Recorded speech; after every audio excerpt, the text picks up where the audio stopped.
Hello, my name is Marcus. I'm the compiler of a collection of therapy quotes entitled Psychoanalytic Self-Awareness Quotes. This is TQ 388 to 393. This is part two.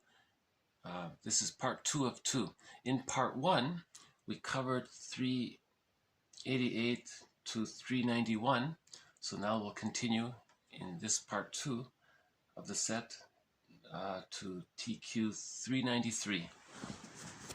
Children are vulnerable to triangulation because of their underdeveloped emotional systems. Often where there is a symptomatic child, there is one or more triangular configurations. So there again is the idea of family systems therapy, where the family therapist treats all members of the family simultaneously in the session, because often the one in the family with the most difficulties, he's the scapegoat. He's the manifestation of the problems of the other members of the family. So if you treat those other members, then the child, usually it's the child will calm down. And remember, a lot of children want to keep their parents together, so they'll act out, they'll offer a distraction, they'll do and express what the parents wish they could do and express or say, but the parents don't want to or can't, so they feel relief by seeing the child. Many parents live vicariously through their children, so the child may feel a lot of pressure from that.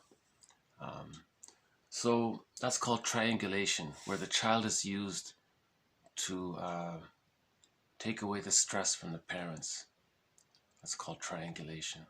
Right? Basically, if the child is a scapegoat for the parents, if the parents are scapegoating the child unknowingly, not on purpose, in most cases, that's called triangulation. Right.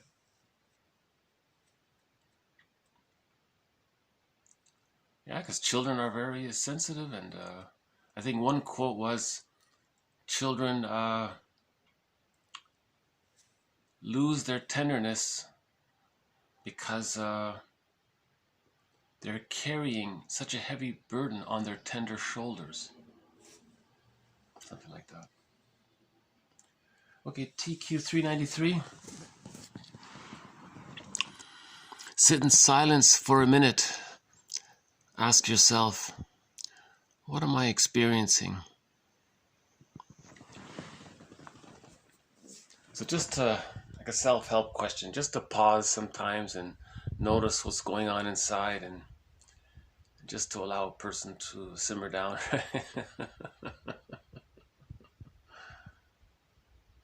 You know, these quotes definitely have to be taken in small doses,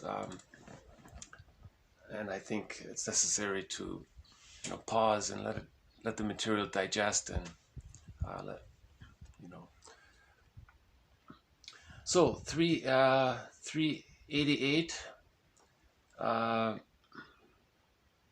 is, indeed, a great deal of psychoanalysis can be described as a theory of self-deception. Okay, so as mentioned in part one, this quote follows up on a previous quote which said that psychoanalysis is the systemic study, the continuous, systemic, careful study of our defense mechanisms, of self-deception. Defense mechanisms are self-deception, and the motivations for the self-deceptions, right? Because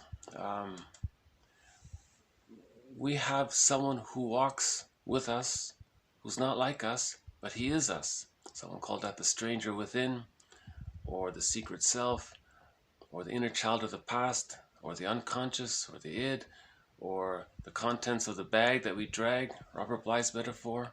By the age of 5, we put so much of ourselves into this bag and we carry it, and then the rest of our lives we're trying to get it back out, because there is that sort of innate desire for wholeness.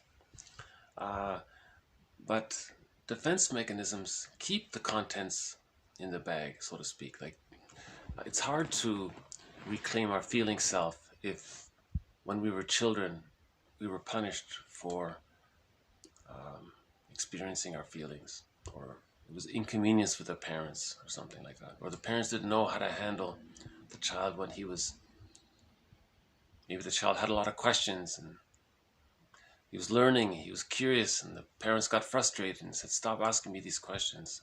Otherwise, the child thought, am I going to lose my parents' love if I keep asking these questions? So the child put his curiosity in the bag, Robert Bly said, and then you spend the rest of your life trying to get your curiosity back out. So that kind of thing. So those contents in the bag, collectively, that bag we can call the unconscious, or the id, or the secret self, or the stranger within. Someone called it the skeleton. Someone simply called it it. Just simply it. Not a very good phrase for it. But I think the unconscious is maybe the best, or the stranger within.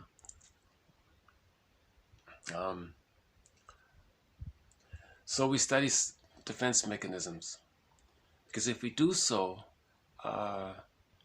it frees up the contents in the bag to come back to the self. Because we ask ourselves, why am I using this defense mechanism? Oh, because in childhood this happened. That's in childhood.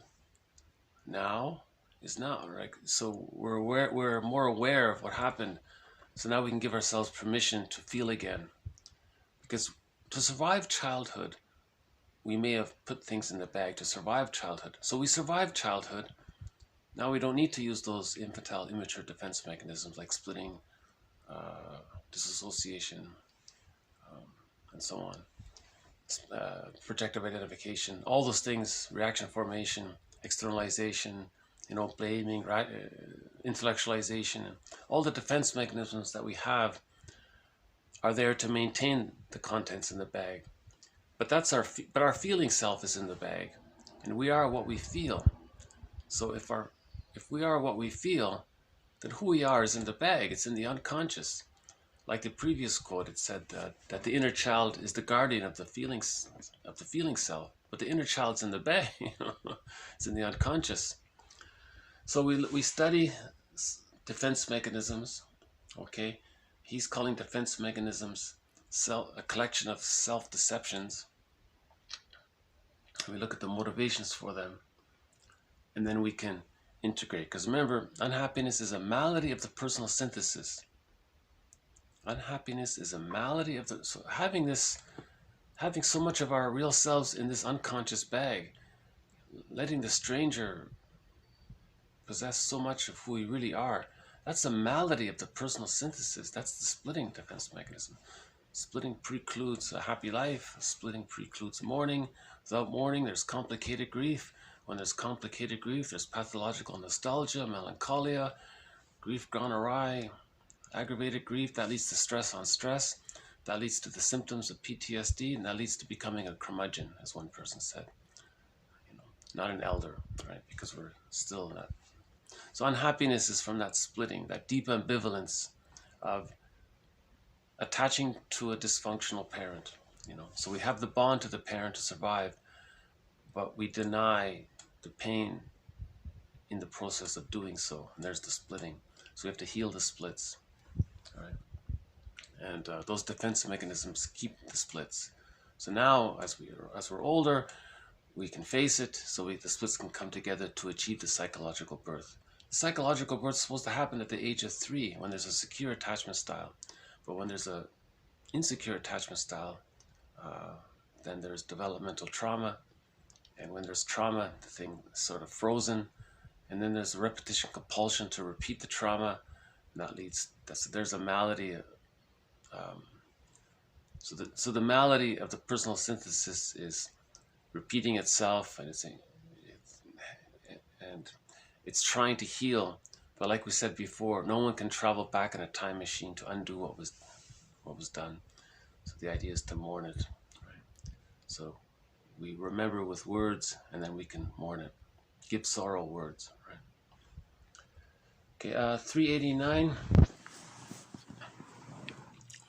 The more an individual is identified with his or her defenses, believes that they are a part of the self, the more unaware that person is of the impact on his or her functioning and on relationships with others. So in part one, we were given the example of the narcissistic pattern, how a person identifies himself with the grandiose false part of himself, with this image part of himself. And that's his defense mechanism to deal with the pain of losing the feeling self, which is in the bag. So he maintains the split by identifying with the grandiose false self. And since his identity is with this image, he can't be really too concerned with how he can't really be aware of the impact he's having, because he's so invested in just existing in his image, in his identity, right? His identity and his image are blurred, are too fused. That's why one self-help offer always says, what would happen if you didn't use this defense mechanism? The person panics. If I didn't use, that's who I am. I am this defense. No, you're a person who uses a defense mechanism. You're not the defense mechanism. You're one who adopts the use of this defense mechanism. So what would happen if you eased up and didn't use this defense mechanism? Go, whoa, then I would feel some of that feeling self that's in the bag. Okay, go on. Okay, then I would have to bring it into myself, and I've never felt that bad. I don't know. Okay. So that's the idea. You question the use of your defense mechanisms, right? And that's the mourning process. One therapist said all he does is question people's defense mechanisms. That's a defense mechanism. You're intellectualizing now. You're rationalizing now. You're using projective identification now. You're blaming. That's projection. Projection is confession. Oh, there's prejudice. That's splitting. What are you projecting? What projecting image of the other are you projecting onto a non-threatening substitute other? So you question all of these defense mechanisms, and that helps to bring back the contents of the bag. But in the process, the mourning's going to take place, because it's a real relief. Someone said, when you're crying, it's because you had all this tension from using these defense mechanisms. So when you get in touch with your real feelings, that relief, you're crying for what you were, from all the pain that you were feeling. It's like a delayed onset of all that pain, and you're crying from that. You're not crying because you found something positive about yourself. Finding something positive about yourself lets you feel safe, and with that new safety, the delayed onset of the grief kicks in, and with the delayed onset is the crying and the mourning. So that's sort of one theory on the therapy process, which is to confront the defense mechanisms, because the person's very resistant to it. He thinks those defense mechanisms are his identity. He thinks he wouldn't have an identity if he didn't use. He wouldn't have an identity if he didn't use, for example, the narcissistic false image self as his identity. He thinks, well, who would I be if I'm not a narcissist, or if I don't use the narcissistic strategy? Who would I be? Well, that's the therapy process. Well, you find out, where's the real self? That's your meaning in life, to find the real self. That's called the moral revolution, using your moral agency. Someone called that taking responsibility for your unconscious history. Lowell called that man's evolutionary task to heal themselves, and so on. Okay, so that was 389. 390 is a tough one. The strong reaction of the unborn child to stress can no longer be questioned. For example, the account of the mother who was forced to leave a rock concert because the child inside of her moved so much and would not calm down. So as mentioned in part one, that child is under great stress if he's kicking. Don't think that because the child is kicking, that's something to be happy about. The child is in agony. He's terrified. He's kicking.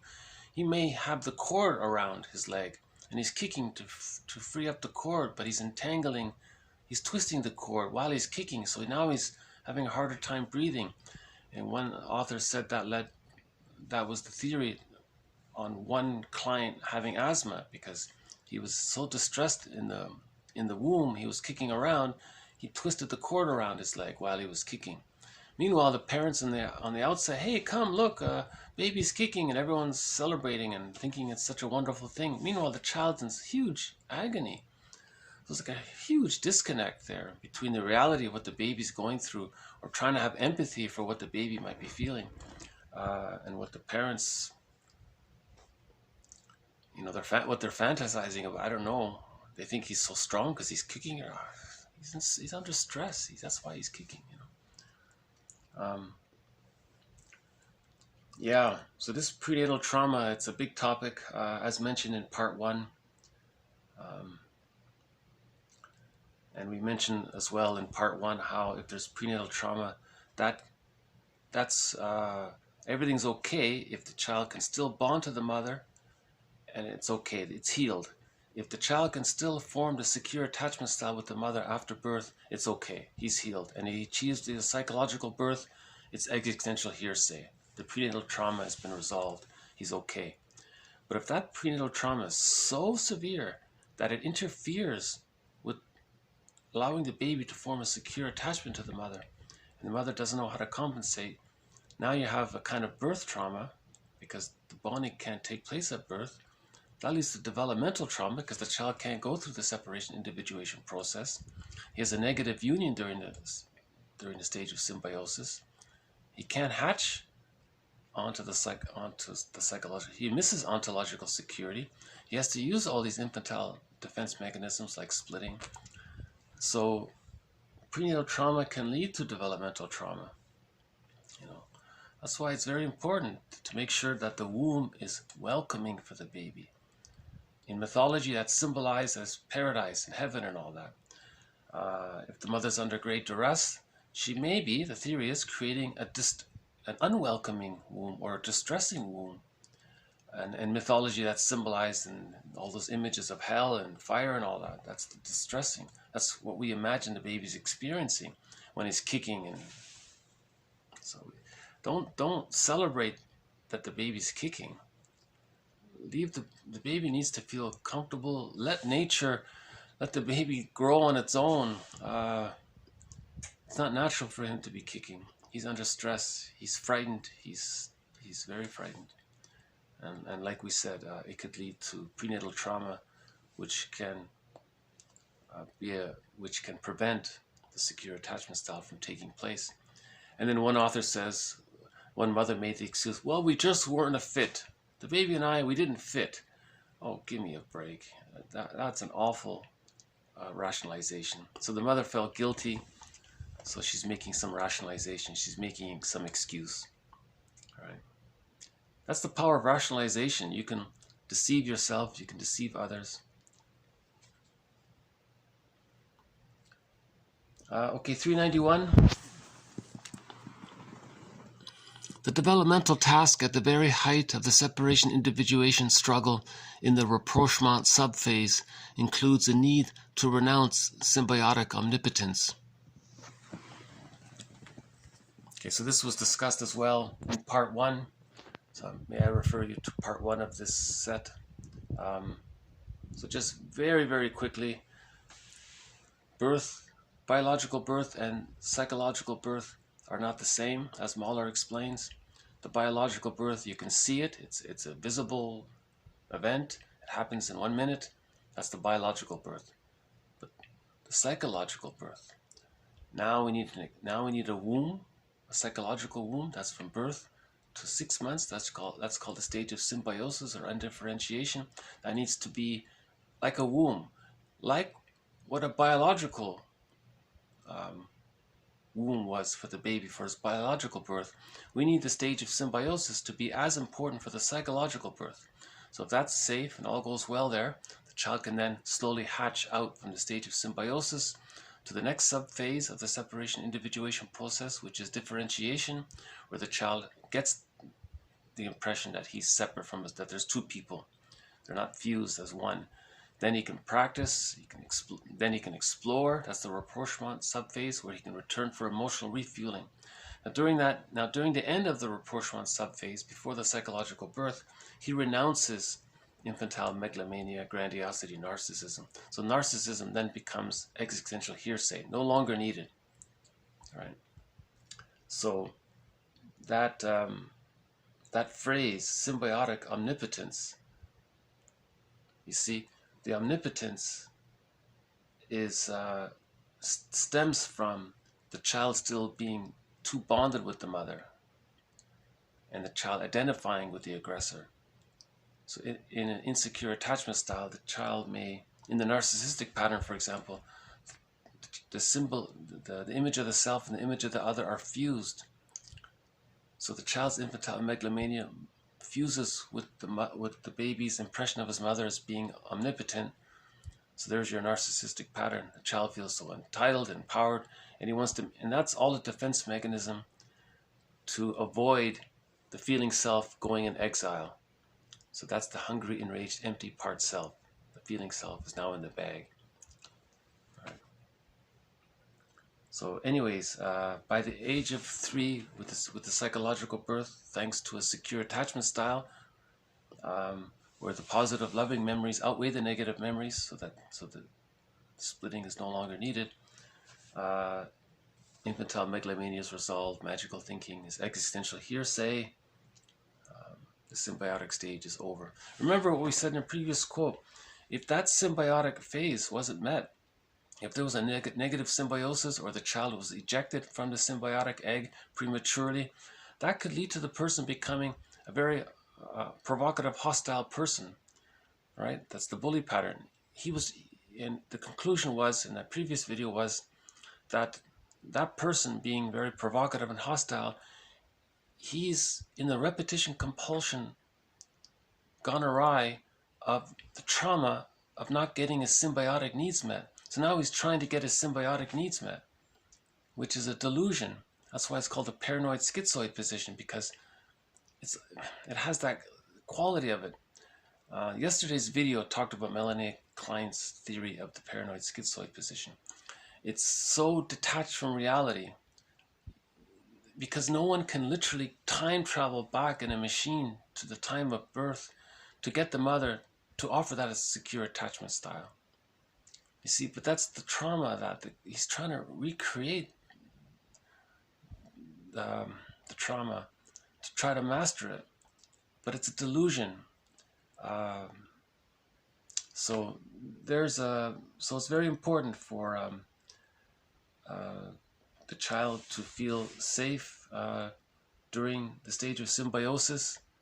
That's the foundation from which he can then hatch properly to this psychological birth. If he doesn't have that egg, he's not going to get the psychological birth. In that case, that's a developmental trauma. And now we have to give sorrow words. So now is the hard work of trying to symbolize all of this, to talk about all of this, to feel safe with another person, to bring up the feelings, to mourn the loss. Right? As one person said, all therapy is mourning, really. And all problems are lack of mourning, in a nutshell, what he was saying. Yeah. Okay, 392. Children are vulnerable to triangulation because of their underdeveloped emotional systems. Often where there is a symptomatic child, there is one or more triangular configurations. Okay, so as we were saying at the beginning of this video, if the child, sometimes the parents unknowingly scapegoat their child. They put all of their frustrations onto the child acts it out, and the parents feel somehow relieved. And then the family therapist is called in to help because the parents are complaining about the child. Look, the child is acting out. It's so difficult. What's wrong? Please help us fix the child. The therapist pauses. The child is the manifestation of the pollen between the parents. So the therapist looks at the parents. They heal that relationship. The child calms down. See, the child was taking it upon himself to relieve some of the stress between the parents. When that happens, that's called triangulation. Okay, and we'll end on a self-help quote.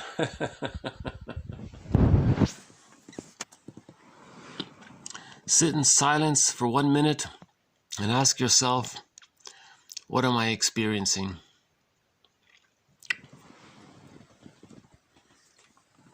So these quotes, as we said before, need to be taken in small doses, because they may remind you of something, you know.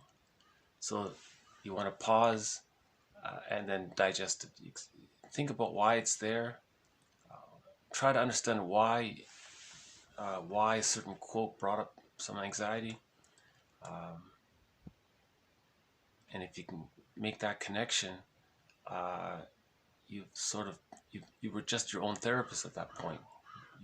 You are your own counselor, right, at that point. And then you can let the emotion wave through, and you can digest some of the undigested hurt alone. So some of it can be done alone. Karen Horney believes that a lot of it can be done alone, but the general consensus is you need someone else with you, right? Okay, I'll just do a quick zip through here.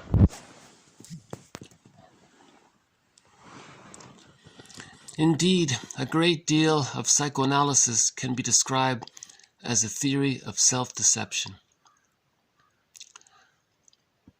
The more an individual is identified with his or her defenses, believes that they are a part of the self, the more unaware that person usually is of the impact on his or her functioning and on relationships with others. The strong reaction of the unborn child to stress can no longer be questioned. For example, the account of the mother who was forced to leave a rock concert because the child inside of her moved so much and would not calm down. The developmental task at the very height of the separation-individuation process in the rapprochement subphase includes a need to renounce symbiotic omnipotence. Children are vulnerable to triangulation. Oops, hold on. Because of their underdeveloped emotional systems. Often where there is a symptomatic child, there is one or more triangular configurations. Sit in silence for 1 minute and ask yourself, what am I experiencing? See that, what am I experiencing? You know, sometimes it's a mixture of feelings and sensations. So you try to distinguish between the bodily sensations, right, and the feeling self, feelings. There is a subtle distinction. The feelings are sort of a little more deeper, I think, a little more felt. The sensations are a little more on the surface. They're more tingly, and you can feel the anxiety in the more on the surface. So you try to notice both, and stay with it. Right? These have been tough quotes. It took 2 parts to get through them.